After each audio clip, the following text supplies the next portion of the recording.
قرآن مجید فرقان حمید کی سورۃ الاحزاب کی معروف آیہ کریمہ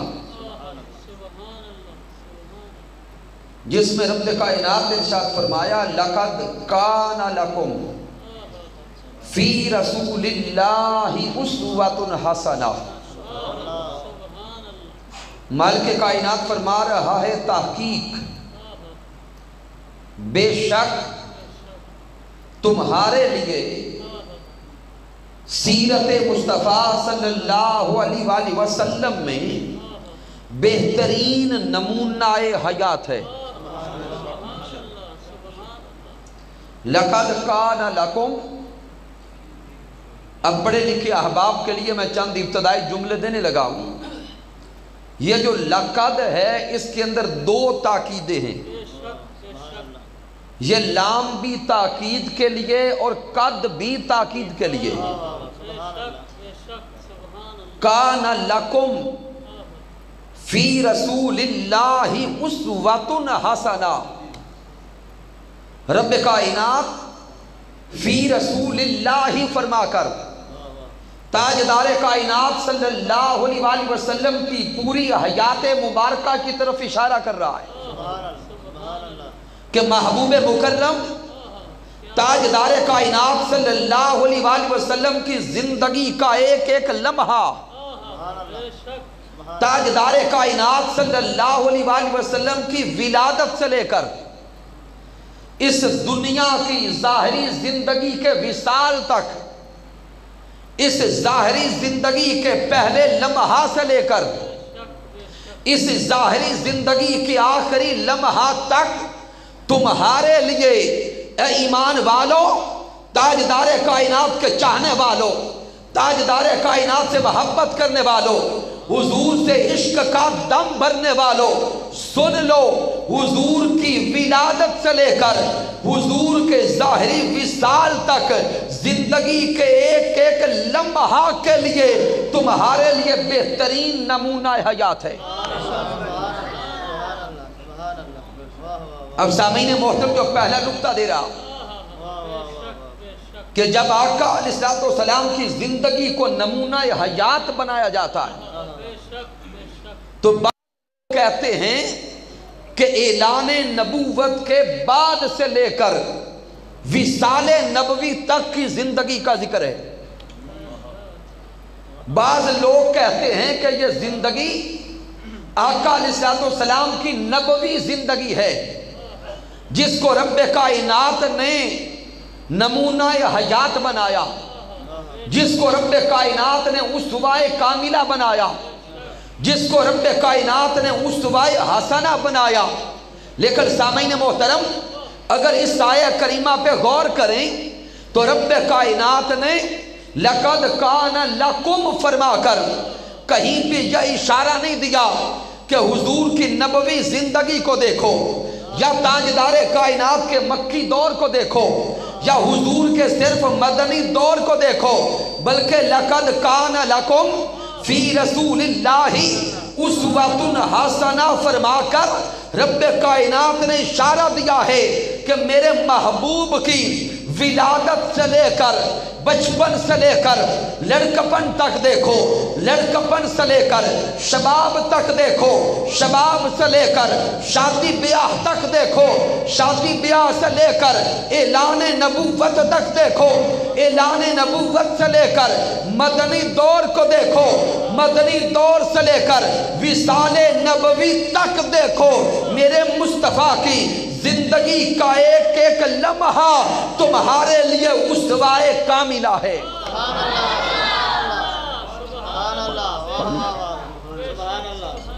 اب اگر کوئی کہے کہ اس کی دلیل کیا ہے، اس نقطہ پر دلیل کیا ہے کہ آقا علیہ السلام کی اعلان نبوت سے پہلے کی زندگی بھی اسوہ حسنہ ہے، اب اس پر ایک دلیل دینے لگا ہوں۔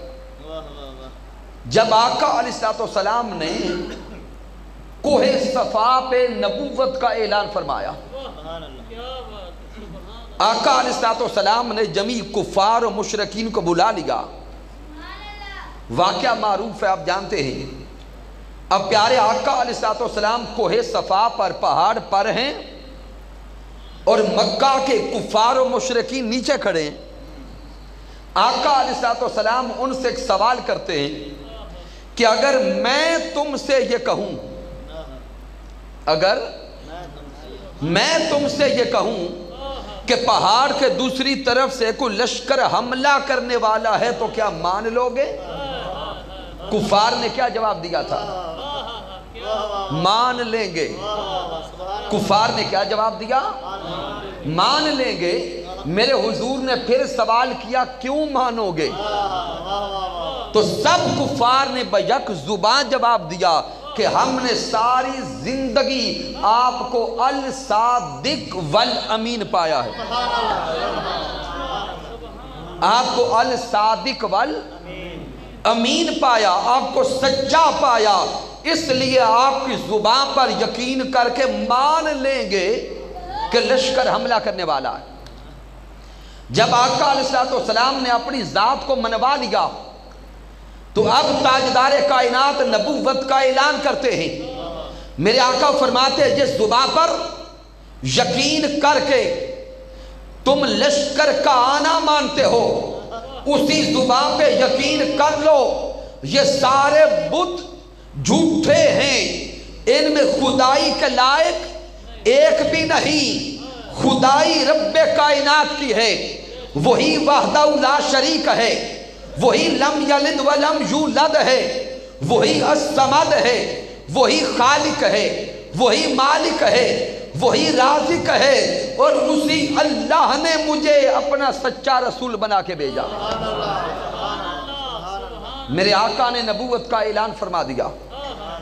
اب جب کفار نے آقا علیہ الصلوۃ والسلام کی نبوت کا اعلان سنا تو کفار نے حضور علیہ الصلوۃ والسلام سے سوال کیا کہ اگر آپ واقعی نبی ہیں تو نبوت کی دلیل کے طور پہ معجزہ دکھائیں. دلیل نبوت کے طور پر بولیں گے معجزہ دکھائیں. اب تاجدار کائنات کوہ صفا پہ کھڑے ہو کے اللہ سے کلام کرتے ہیں، رب کائنات کی بارگاہ میں عرض کرتے ہیں مولا مکہ والے دلیل نبوت کے طور پہ معجزہ مانگتے ہیں، مولا معجزہ عطا کر. رب کائنات جواب دیتا ہے اے محبوب اس لمحے آپ کو کوئی خارجی معجزہ نہیں دیں گے. اب غور کرنا، وہ نبی جو انگلی کا اشارہ کرے تو سورج پلٹ آئے، وہ نبی جو انگلی کا اشارہ کرے تو چاند دو ٹکڑے ہو جائے، وہ نبی جس کے اشارے پر درخت سجدے کریں، لیکن جب اعلان نبوت کا وقت ہے رب کائنات فرماتا ہے محبوب اس لمحے کوئی خارجی معجزہ نہیں دیتے.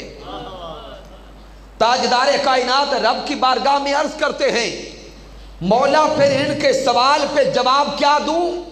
تو رب کائنات جواب دیتا ہے محبوب ان کو فرما دے کیا فقد لبستو فیکم امورا من قبل ہی افلا تاکلون. اے مکہ والو تم نے میری 40 سالہ زندگی کا ایک ایک لمحہ دیکھا ہے. ہائے ہائے اے مکہ میں بسنے والو تم نے میری 40 سالہ زندگی کا ایک ایک دن دیکھا، میری 40 سالہ زندگی کا ایک ایک لمحہ دیکھا. مکہ والو تم نے میری ولادت بھی دیکھی، تم نے میرا بچپن بھی دیکھا، تم نے میرا لڑکپن بھی دیکھا، تم نے میری جوانی بھی دیکھی، تم نے میرا شادی بیاہ بھی دیکھا، تم نے میرا بولنا چالنا بھی دیکھا، تم نے میرا اٹھنا بیٹھنا بھی دیکھا، تم نے میرا کاروبار بھی دیکھا. اگر 40 سالہ زندگی کے کسی ایک لمحے پر بھی اعتراض کی انگلی اٹھا سکتے ہو تو اللہ کی خدائی کا انکار کر دو. سامعین محترم بڑا لطیف نکتہ دے رہا ہوں، اس پہ توجہ کرنا. وہ رب کائنات جس نے محبوب مکرم کو لامحدود معجزات دیے، جب نبوت کی سند چاہیے تھی، جب نبوت کی دلیل چاہیے تھی تو رب کائنات کوئی خارجی معجزہ نہیں دیتا، بلکہ فرماتا ہے محبوب آپ سے پہلے سب انبیاء کو خارجی معجزات دیتا رہا، چونکہ وہ انبیاء دلیل نبوت کے طور پہ معجزات دکھاتے تھے۔ اے مصطفیٰ اگر تیری نبوت منوانے کے لیے الگ معجزہ دیا تو پھر میری خدائی کو کون منوائے گا؟ پتہ نہیں کون کون اس نقطے کو پا گیا۔ اے محبوب اگر تیری نبوت کے منوانے کے لیے بھی خارجی معجزہ چاہیے تو پھر میری خدائی کو کون منوائے گا؟ پھر میری وحدانیت کو کون منوائے گا؟ پھر میری توحید کو کون منوائے گا؟ اس لیے رب فرماتا ہے محبوب ان سے فرما دے اس لمحے اور کوئی معجزہ نہیں دکھاتا، آؤ میرے سراپا کو دیکھو، میرے کلام کو دیکھو، میرے چہرہ کو دیکھو، میرے کلام کو دیکھو۔ مکہ والوں دیکھتے جاؤ، اس روئے زمین پر اللہ کا سب سے بڑا معجزہ میں محمد مصطفیٰ کی ذات ہے۔ سبحان اللہ، سبحان اللہ، واہ واہ واہ، سبحان اللہ، سبحان اللہ، ماشاءاللہ، واہ واہ واہ، کیا بات ہے۔ اب اگر کسی کے ذہن میں پھر بھی سوال اٹکا ہو کہ اللہ نے محبوب مکرم کو خارجی معجزہ اس لمحے کیوں نہیں دیا، تو اب اس سوال کا جب جواب آئے گا تو سارے عقدے حل ہو جائیں گے۔ سامعین محترم غور کریں، اللہ رب العزت نے باقی سارے انبیاء کو معجزات دے کے بھیجا۔ اللہ رب العزت نے باقی سارے انبیاء کو معجزات عطا کر کے بھیجا، ذات محمد مصطفیٰ کو معجزے دے کر نہیں بھیجا، ذات مصطفیٰ کو معجزہ بنا کے بھیجا ہے۔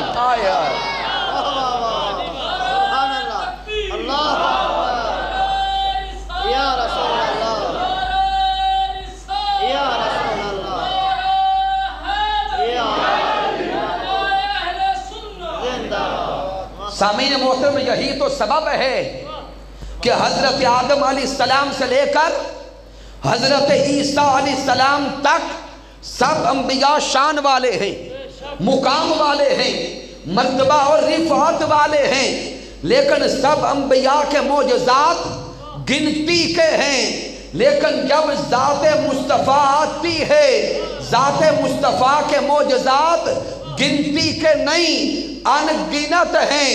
کیوں؟ ذات مصطفیٰ سر سے لے کر پاؤں تک معجزہ ہے۔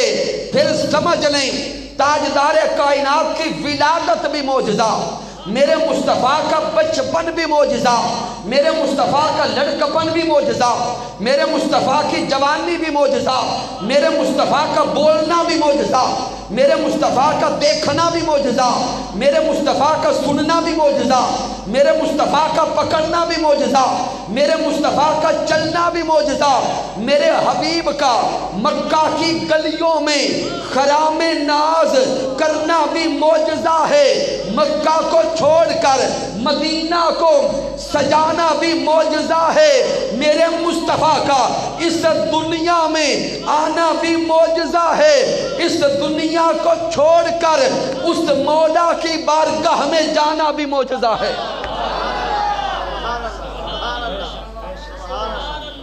تو سامعین محترم لقد کان لکم فی رسول اللہ اسوۃ حسنہ، تاجدار کائنات کی زندگی کا ایک ایک لمحہ ہمارے لیے اسوہ حسنہ ہے۔